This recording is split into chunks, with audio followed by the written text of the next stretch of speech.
이정민의 투자의 오해와 진실 시간입니다. 매주 금요일 한 주 시장을 돌아보면서 거침없는 직설, 투자의 아이디어, 이스토리 이정민 본부장님과 함께합니다. 어서 오십시오. 네, 안녕하십니까. 중심을 잘 잡으시고 좋은 기업들 많이 얘기하셨지만 지난주에 LG 디스플레이 얘기하셨는데 엄청 강하던데요? 각인돼 있습니다. LG 디스플레이요. 네. 주목을 안 할 때쯤 해서 바사권에서 이제 전장 부품 산업이 이제 이슈가 된 건데, 네. 또 제가 말씀드린 부분이 이제 전장에 들어가는 이제 그러니까 플라스틱으로 만든 이제 디스플레이션이 이제 중요한 것인데, 네. 그 부분에 대한 이제 시장에서의 어떤 프리미엄이 이제 서서히 적용되는 것이 아닌가 생각이 들고요. 일단은 언급 드리고 올랐다가 이제 3, 4일 정도 눌림 조정이 들어가고 있는데, 네. 분할 매수가 좀 계속 유효하다라고 보고 있고요. 그리고 LG전자가 이제 주도를 하면서 그렇죠. 분위기를 이끌고 있기 때문에 네. LG전자와 LG이노텍, 삼성전기, LG디스플레이 같이 짝을 지어놓고 흐름을 체크하신다라면 네. 도움이 많이 되시리라 판단됩니다. 종목 상담 코너처럼 되어버렸는데 저희가 각인이 돼서 네네. 좋은 기업들을 많이 말씀해 주셔서 하는 거고요. 자, 그럼 오늘 저희가 나눌 시장의 이슈 주제부터 보겠습니다. 첫 번째 주제부터 확인하겠습니다.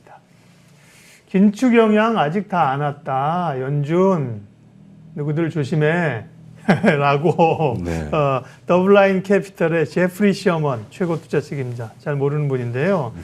금리 올린 게 이제 경기에 앞으로 영향을 줄 거야. 그런데 네. 계속 또 올리려고 하고 고금리로 가면 안 돼. 이렇게 이분은 강조를 한 거군요. 네. 동의하십니까?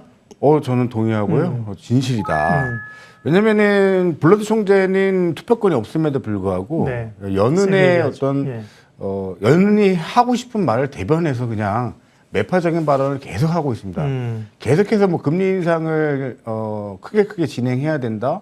이번에도 빅스텝으로 가야 된다는 발언을 꾸준히 매주 하고 있는데 어떠한 영향력을, 그러니까 경제학적으로 봤을 때 하나의 파동이 나왔을 때 그것이 시장에 반영되기까지는 시차라는 게 그렇죠. 시차. 네. 최소 6개월에서 1년 정도는 우리가 지켜봐줘야 된다는 거죠. 그걸 보지도 아니한 상태로 어떻게 현재 나와 있는 지표값만으로 금리를 무식하게 어떻게 5.5, 6까지를 발언을 하느냐, 이것에 대한 반박을 한 것이죠. 그래서 저는 이 부분이 전 충분히 맞는 말을 하셨다라고 저는 판단되고 있고요. 금리가 6에서 7이 가게 되면은 거의 파국입니다. 경제 성장률도 파국이고 증시, 금융 여건도 다 파국이고 아시아 증시 연쇄적으로 다 좀 흔들기를 넘어서서 무너지는 흐름까지도 나타날 수 있지 않을까. 그래서 저는 더블라인 캐피털의 제프리 셔먼 최고 투자 책임자의 발언에 동의하는 바입니다. 네. 그러나 현실은 연준 위원들은 꽤 현재 높은 금리를 오래 가져가겠다. 그다음에 네. 지금 3월 FMC가 중요한 게 점도표가 나오게 되면 네.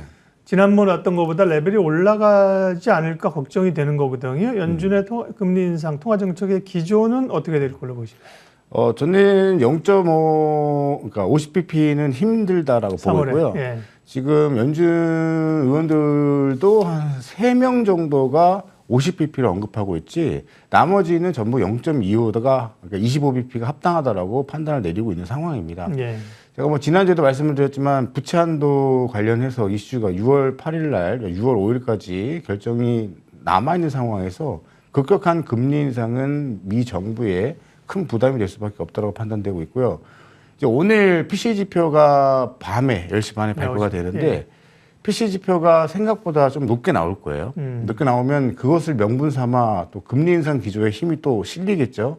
그럼에도 불구하고 파월은 FOMC 회의록의 내용을 보면 25bp 쪽으로 가닥을 잡고 있고, 앞으로 변환되는 시장의 흐름에 맞춰서 맞춰 나가겠다라고 발언을 했습니다. 이 말은 떨어지던 물가가 살짝 브레이크가 걸리고 다시 여기서 급반등이 나오는 것이 아니라 브레이크 걸렸다가 다시 떨어지는 흐름으로 전개가 될 것이기 때문에 이번에 일시적으로 브레이크 걸린 거를 갖다가 명분 삼아 금리 인상을 한다는 것은 조금 맞지 않는 흐름이다. 한 달 만의 흐름으로는 알 수 없는 부분이고, 저는 50bp보다는 25bp에 무게중심을 두고 있습니다.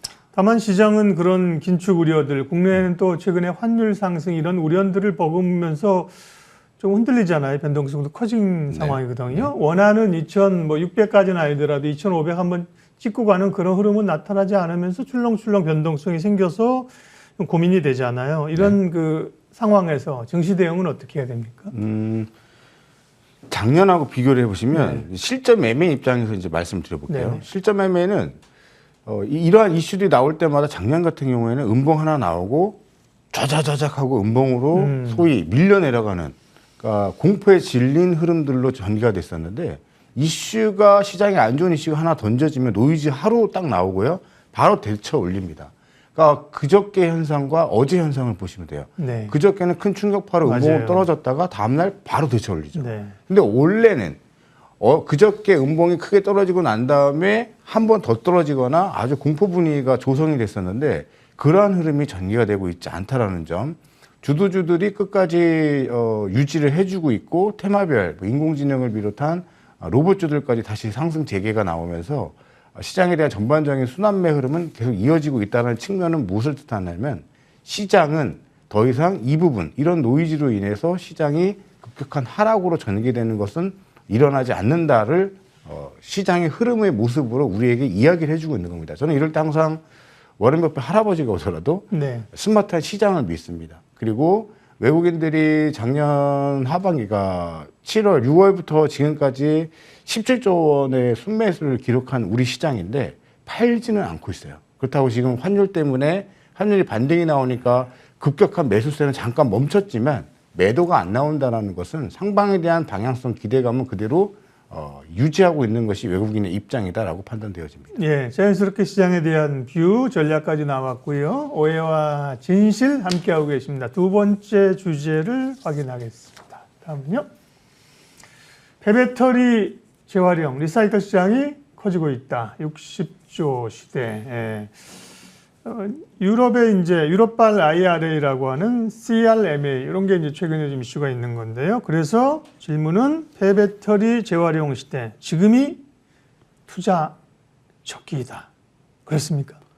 저는 오해라고 말씀을 드리고 싶습니다. 동의할 것 같은데. 아닙니다. 네. 왜냐하면 이 폐배터리 시장이 현재는 어떤 상황이냐면, 폐배터리가 나와서 그걸 수거해야 되는데 예. 공장에서 배터리를 만들다가 오류가 뜨거나 그러니까 뭐라 그러죠? 그러니까 완벽하지 않은 불량 나온 제품이 나온 것을 수거해서 착출을 하는 거예요. 저도 그렇게만 생각했는데요. 네네. 얼마 전에 이제 저희가 에너지머니 하면서 또 하나 얘기하는 게 하이브리드 쪽은 벌써 하이브리드도 배터리 쓰잖아요. 네네. 전체는 아니지만 그죠? 네네네. 그런 하이브리드 나온 지 꽤 몇 년 됐잖아요. 네네. 그런 쪽에 그 수요도 나올 수 있다.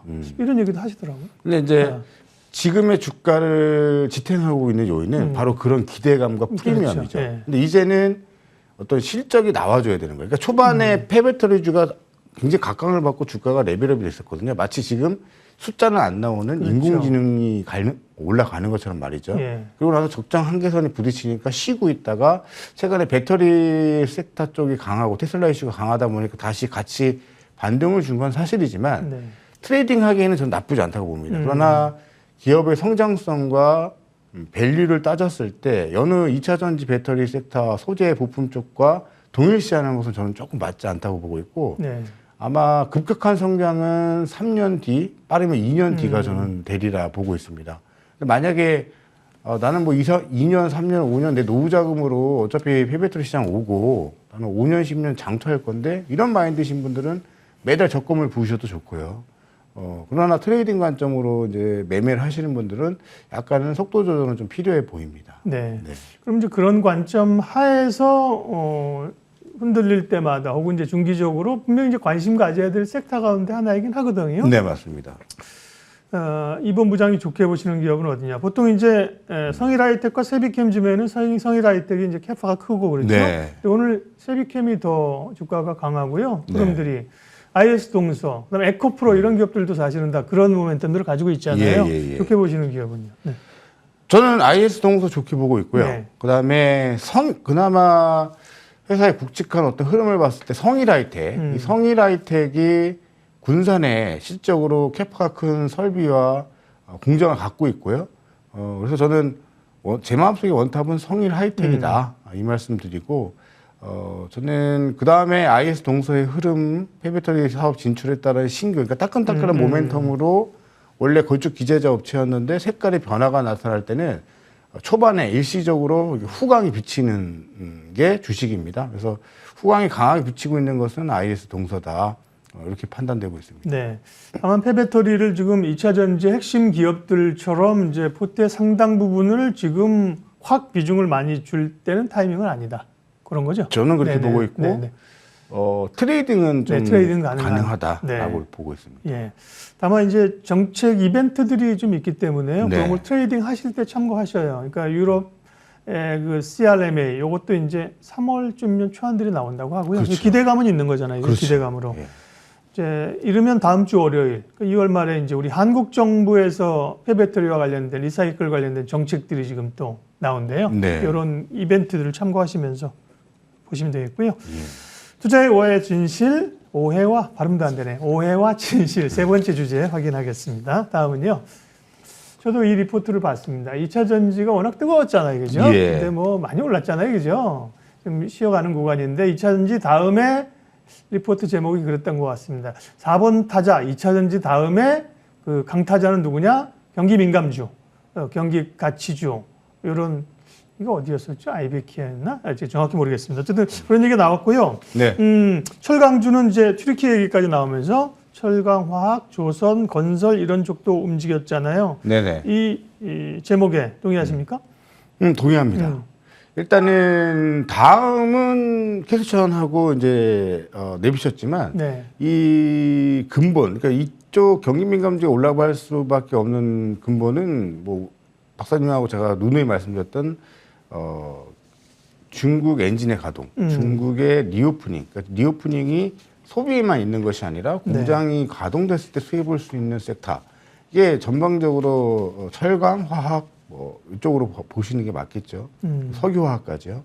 최근에 대한유화라는 기업은 제가 틈날 때마다 좀 소개시켜드렸고, 대한유화가 최근에 일주일 동안 굉장히 좋은 흐름 보여줬고, 그 다음에 금호석유, 그 다음에 너무나 무거웠던 롯데케미칼, 이런 종목군들이 변동성이 심했던 한 주간에 레벨업이 되는 과정들을 보여줬습니다.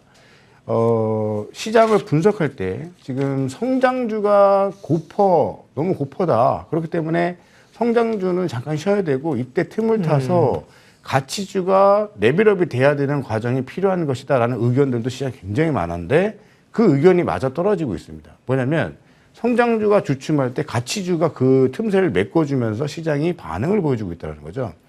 근데 특이하게도 그 반응을 보여주는 섹터들이 소위 되게 고리타분한 종목군들이에요. 화학과 철강인데, 철강주가 최근에 강했던 흐름, 최근에는 조정을 주고 있지만, 그다음에 화학주는 이제 오늘 좀 조정 나오고 있지만 어제까지 굉장히 강한 흐름들을 보여줬었습니다. 이런 것들을 보면 경기 민감주 중심의 가치주, 그 근본은 중국 엔진의 가동이고, 시장으로 설명을 하자면 많이 퍼가 높아져 있는 기업들을 대신해서 가치주가 반응을 보여주고 있다. 이것은 시장 측면에서 매우 긍정적인 흐름이다라고 판단되고 있습니다. 2차 전지의 다음 타수는 누가 될까? 신한증권의 자료입니다. 제가 적어놨었거든요. 네, 네. 신한증권에서 리포트를 내셨던 겁니다. 오늘은 이제 좀 철강 또 뭐 화학 조금 또 쉽니다. 네, 네. 그러면 이 의견에 동의를 하신다고 하셨기 때문에 경기 민감주 가운데 그러면 어떤 섹터가 더 좀 좋을까요? 오늘 제 판단 그래요. 오늘 이제 PCGP 발표를 앞두고서 네. 또 금요일 장이기 때문에 시장이 소폭 쉬는 거라고 저는 보고 있습니다. 예. 그러면 오늘부터 나오는 음봉을 이용해서 저는 분할 매수가 전 좋다고 보고 있고요. 일단 성장주를 또 버릴 수가 없는 게 엔비디아가 또 급등이 나오면서 그래요. 성장주에 또 발판을 삼았습니다. 이 말은 내가 지금 현금이 있다, 포트폴리오 구성한다, 그러면 경기 민감주 한 종목 포트를 편입하고 싶다 했을 때 제안 드릴 수 있는 것을 제가 지금 제안을 드릴 거고, 이미 나는 포트가 구성되어 있는데 굳이 이거 팔아가지고 경기 민감주로 가야 되느냐? 그쪽 측면은 또 아닙니다. 제가 좋게 보고 있는 섹터는 동국제강, 현대제철 두 개 철강주 쪽에서 음봉 나올 때 저는 좀 분할 매수 2, 3일 정도 분할 매수 하시면 좋을 것 같고요. 네. 딱 집어서 말씀을 드리면, 대한연은 저번에 말씀을 드렸으니까 효성 TNC 이것도 한번 말씀을 드렸는데, 효성 TNC가 스판덱스 가격, 그러니까 스프레드가 이제 역전, 그러니까 다시 반등이 나오는 상황으로 지금 올라오고 있습니다. 이것은 중국 엔진이 더 심화되게 가동이 되기 시작하면은 효성 TNC가 직접적으로 저는 리오프닝 수혜주로 효과를 볼 수 있다고 판단되고 있고요. 대한유화는 지금 에틸렌 하락 사이클이 거의 마무리 국면에 놓여 있습니다. 예. 그러니까 터닝 포인트 나올 시점인데 주가는 이미 선반영이 되고 있어요. 근데 이 선반영이 되고 프리미엄이 얹혀지고 있는 요인은 2차 전지 이제 또 관련 모멘텀이 또 생겼죠. 그래서 롯데케미칼도 마찬가지고요. 그러니까 대한유화가 최근에 주가 흐름이 움직이고 있는데 오늘 첫 음봉으로 이제 내려오고 있습니다. 그러면 월요일 장서부터 해서는 다시 한번 분할 매수할 수 있는 기회가 주어지고 있다고 보고 있고, 정통 산업 섹터, 그러니까 화학, 조선, 철강도 이제는 순환매 대열에 끼었기 때문에 우리가 너무 또 인공지능과 엔비디아에 또 꽂혀 계실 필요는 없고요. 네. 자동차 부품주, 또 자동차 섹터 다 좋은 흐름 저는 같이 전개되지 않을까 생각이 됩니다. 네. 경기 민감주 쪽 그렇죠. 약간 투트랙으로 가야죠, 그죠? 그렇다고 네네. 경기 뭐 성장주 다 팔고 경기주로만 가는 것도 사실은 흐름상 어렵고요, 그죠? 네. 네. 성장주만 오르나기도 그렇고. 네. 제가 제일 지금 예민하게 보고 있는 네. 게 지금 AI는 이제 꽉 채워서 2월 달까지 갔단 말이죠. 그래서 저는 3월 달은 쉰다라고 봅니다. 네. 근데 AI가 치고 갔을 때 로봇주들이 좀 쉬었거든요. 예. 2월 달에. 그 쉬었던 로봇주들이 3월 달에 움직일 수 있는가를 반드시 체크해야 돼요. 이 흐름이 성공적으로 시장에 안차게 되면 바닥권에서 움직일 수 있는 AR 관련 섹터들부터 해서 전체적으로 또다시 순환매가 한 번씩 일어날 것으로 판단되고 있고요. K 콘텐츠, 엔터주들은 지속적인 관심을 두시는 게 좋아 보입니다. 네, 이정민의 투자의 오해와 진실, 이 스토리 이정민 본부장님 오늘 함께했습니다. 고맙습니다. 네, 고맙습니다.